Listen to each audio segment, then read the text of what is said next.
Berenice. Misery is manifold. The wretchedness of earth is multiform. Overreaching the wide horizon as the rainbow, its hues are as various as the hues of that arch, as distinct too, yet as intimately blended. Overreaching the wide horizon as the rainbow. How is it that from beauty I have derived a type of unloveliness? From the covenant of peace, a simile of sorrow. But as in ethics evil is a consequence of good, so in fact out of joy is sorrow born. Either the memory of past bliss is the anguish of today, or the agonies which are have their origin in the ecstasies which might have been. My baptismal name is Aegeus. That of my family I will not mention. Yet there are no towers in the land more time-honored than my gloomy, gray, hereditary halls.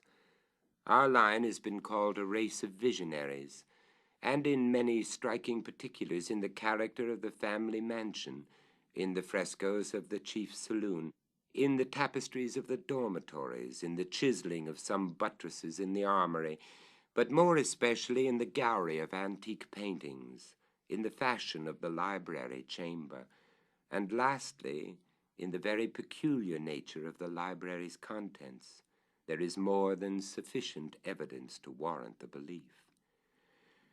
The recollections of my earliest years are connected with that chamber and with its volumes, of which latter I will say no more. Here died my mother, herein was I born. But it is mere idleness to say that I had not lived before, that the soul has no previous existence. You deny it. Let us not argue the matter. Convinced myself, I seek not to convince. There is, however, a remembrance of aerial forms, of spiritual and meaning eyes, of sounds musical yet sad, a remembrance which will not be excluded, a memory like a shadow, vague, variable, indefinite, unsteady, and like a shadow, too, in the impossibility of my getting rid of it while the sunlight of my reason shall exist.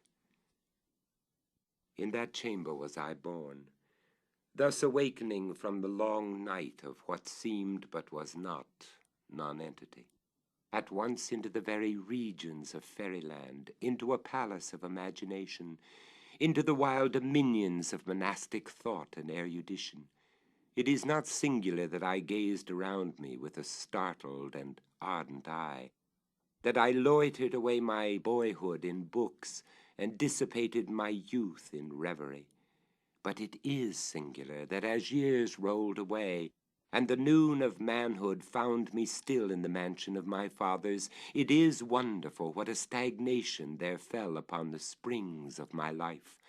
Wonderful how total an inversion took place in the character of my commonest thought.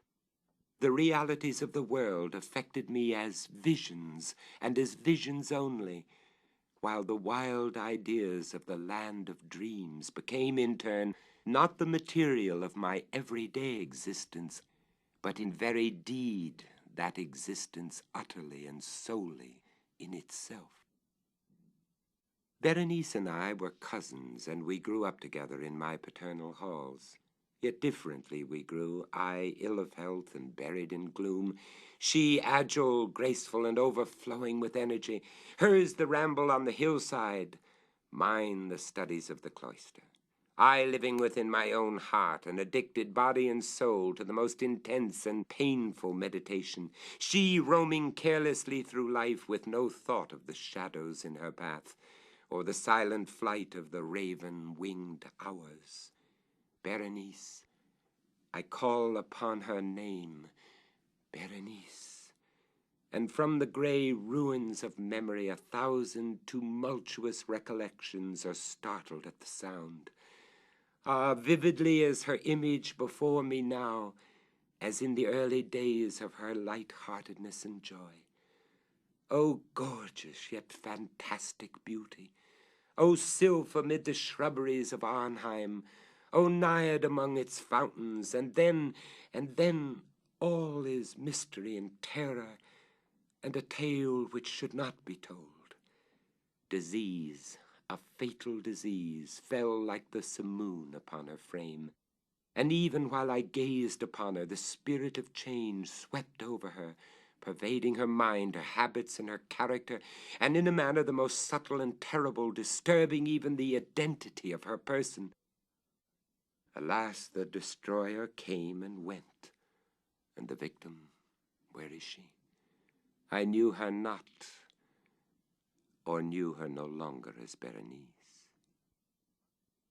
Among the numerous train of maladies superinduced by that fatal and primary one, which effected a revolution of so horrible a kind in the moral and physical being of my cousin, may be mentioned as the most distressing and obstinate in its nature, a species of epilepsy, not unfrequently terminating in trance itself, trance very nearly resembling positive dissolution, and from which her manner of recovery was, in most instances, startlingly abrupt.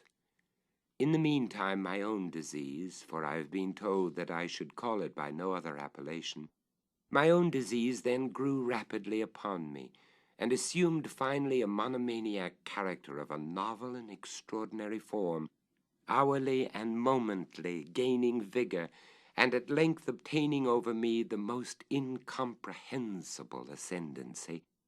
The monomania, if I must so term it, consisted in a morbid irritability of those properties of the mind in metaphysical science termed the attentive.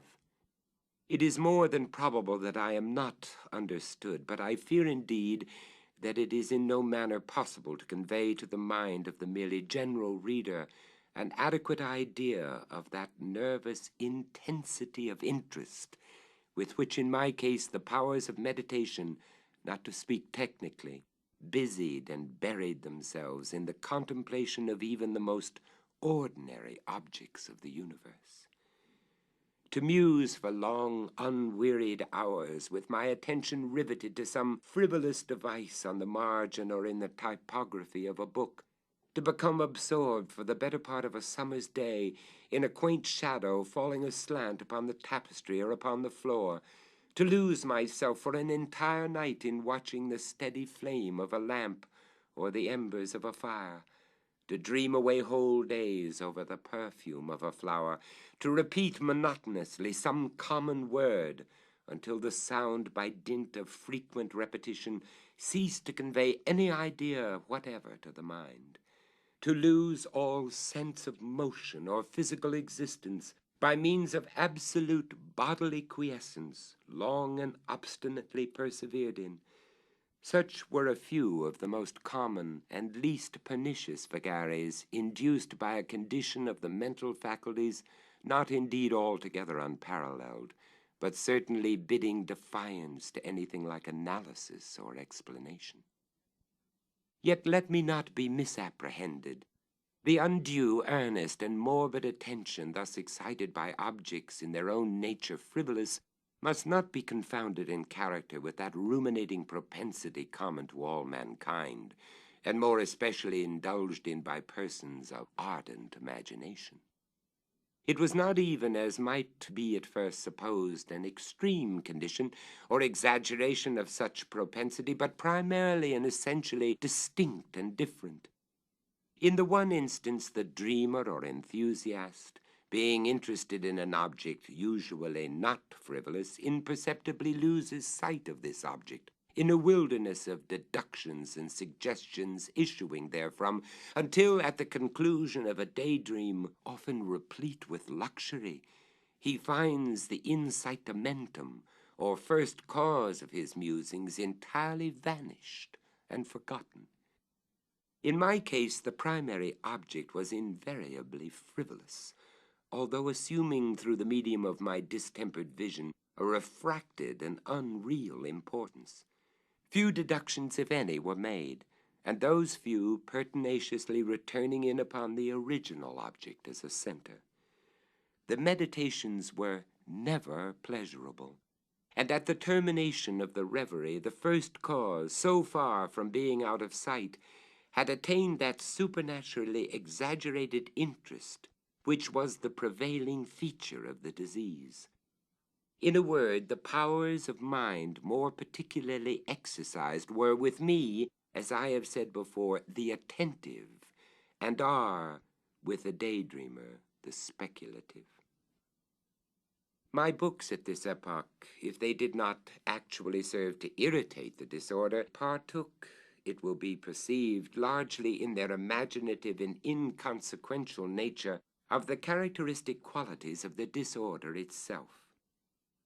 I well remember, among others, the treatise of the Italian noble Coelius Secundus Curio, De Amplitudine Beati Regni Dei, St. Augustine's great work, The City of God, and Tertullian's De Carne Christi, in which the paradoxical sentence, Mortuus est Dei filius, credibile est quia ineptum est, et sepultus resurrexit, certum est quia impossibile est, occupied my undivided time for many weeks of laborious and fruitless investigation.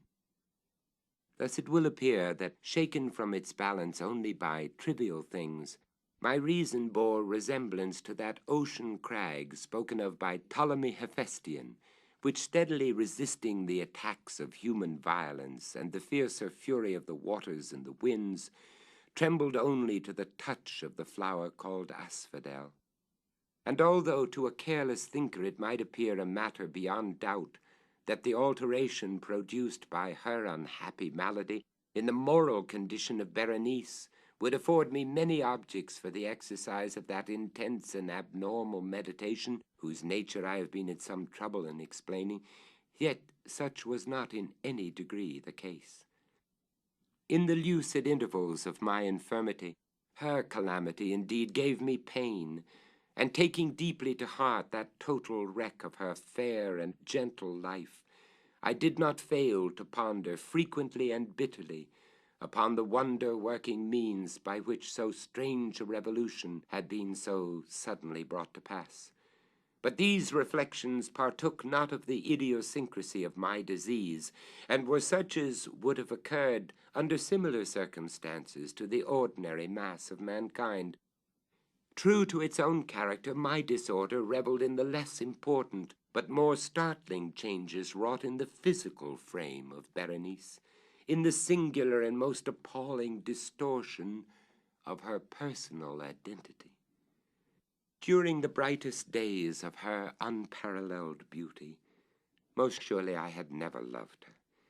In the strange anomaly of my existence, feelings with me had never been of the heart, and my passions always were of the mind. Through the gray of the early morning, among the trellised shadows of the forest at noonday, and in the silence of my library at night, she had flitted by my eyes, and I had seen her not as the living and breathing Berenice, but as the Berenice of a dream, not as a being of the earth, earthy, but as the abstraction of such a being, not as a thing to admire, but to analyze, not as an object of love, but as the theme of the most abstruse, although desultory speculation. And now I shuddered in her presence and grew pale at her approach, yet bitterly lamenting her fallen and desolate condition. I called to mind that she had loved me long, and in an evil moment I spoke to her of marriage. And at length the period of our nuptials was approaching, when upon an afternoon in the winter of the year, one of those unseasonably warm, calm, and misty days which are the nurse of the beautiful halcyon, I sat as I thought, alone in the inner apartment of the library, but uplifting my eyes, I saw that Berenice stood before me. Was it my own excited imagination, or the misty influence of the atmosphere, or the uncertain twilight of the chamber, or the gray draperies which fell around her figure, that caused in it so vacillating and indistinct an outline? I could not tell. She spoke no word, and I, not for worlds could I have uttered a syllable. An icy chill ran through my frame. A sense of insufferable anxiety oppressed me. A consuming curiosity pervaded my soul, and sinking back upon the chair, I remained for some time breathless and motionless, with my eyes riveted upon her person. Alas, its emaciation was excessive, and not one vestige of the former being lurked in any single line of the contour. My burning glances at length fell upon the face. The forehead was high and very pale and singularly placid, and the once jetty hair fell partially over it, and overshadowed the hollow temples with innumerable ringlets, now of a vivid yellow, and jarring discordantly in their fantastic character, with the reigning melancholy of the countenance. The eyes were lifeless and lusterless and seemingly pupilless, and I shrank involuntarily from their glassy stare to the contemplation of the thin and shrunken lips. They parted, and in a smile of peculiar meaning, the teeth of the changed Berenice disclosed themselves slowly to my view. Would to God that I had never beheld them, or that having done so, I had died. The shutting of a door disturbed me, and looking up, I found that my cousin had departed from the chamber. But from the disordered chamber of my brain had not, alas, departed, and would not be driven away, the white and ghastly spectrum of the teeth. Not a speck on their surface, not a shade on their enamel, not an indenture in their edges, but what that brief period of her smile had sufficed to brand in upon my memory. I saw them now even more unequivocally than I beheld them then. The teeth. They were here and there and everywhere, and visibly and palpably before me, long, narrow, and excessively white, with the pale lips writhing about them as in the very moment of their first terrible development. Then came the full fury of my monomania, and I struggled in vain against its strange and irresistible influence. In the multiplied objects of the external world, I had no thoughts but for the teeth. For these I longed with a frenzied desire. All other matters and all different interests became absorbed in their single contemplation. They alone were present to the mental eye, and they, in their sole individuality, became the essence of my mental life. I held them in every light. I turned them in every attitude.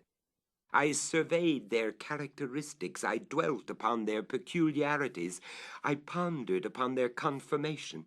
I mused upon the lateration in their nature.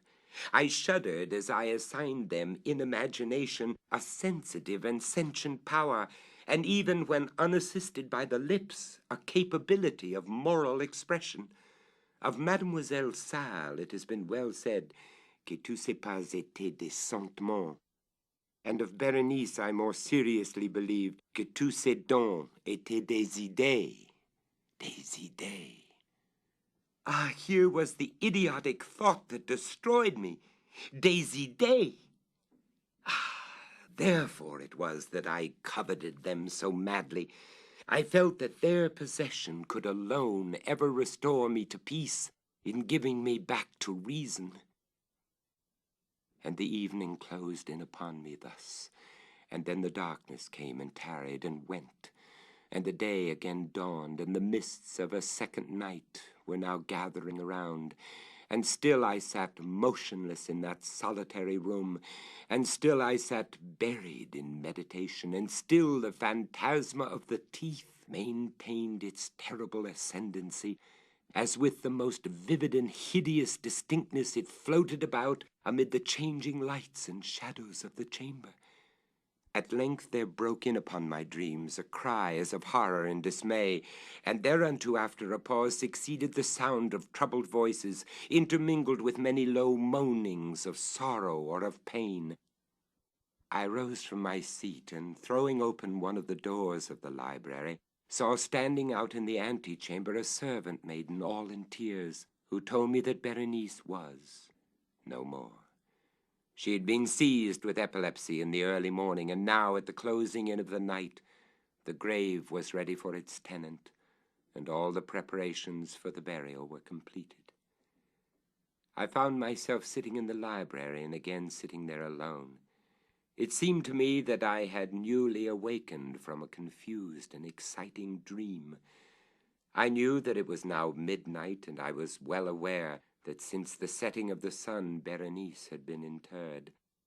But of that dreary period which intervened I had no positive, at least no definite comprehension. Yet its memory was replete with horror. Horror more horrible from being vague, and terror more terrible from ambiguity. It was a fearful page in the record of my existence, written all over with dim and hideous and unintelligible recollections. I strived to decipher them, but in vain, while ever and anon, like the spirit of a departed sound, the shrill and piercing shriek of a female voice seemed to be ringing in my ears. I had done a deed. What was it? I asked myself the question aloud, and the whispering echoes of the chamber answered me. What was it? On the table beside me burned a lamp, and near it lay a little box. It was of no remarkable character, and I had seen it frequently before, for it was the property of the family physician. But how came it there upon my table, and why did I shudder in regarding it? These things were in no manner to be accounted for, and my eyes at length dropped to the open pages of a book, and to a sentence underscored therein. The words were the singular but simple ones of the poet Ebn Zayat.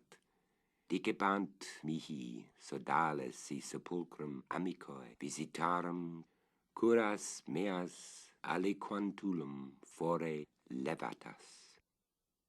Why then, as I perused them, did the hairs of my head erect themselves on end, and the blood of my body become congealed within my veins? There came a light tap at the library door, and pale as the tenant of a tomb, a menial entered upon tiptoe. His looks were wild with terror, and he spoke to me in a voice tremulous, husky, and very low. What said he? Some broken sentences I heard. He told me of a wild cry disturbing the silence of the night, of the gathering together of the household, of a search in the direction of the sound, and then his tones grew thrillingly distinct as he whispered me of a violated grave, of a disfigured body enshrouded, yet still breathing, still palpitating, still alive. He pointed to my garments. They were muddy and clotted with gore. I spoke not, and he took me gently by the hand. It was indented with the impress of human nails. He directed my attention to some object against the wall. I looked at it for some minutes. It was a spade. With a shriek, I bounded to the table and grasped the box that lay upon it. But I could not force it open, and in my tremor it slipped from my hands and fell heavily and burst into pieces.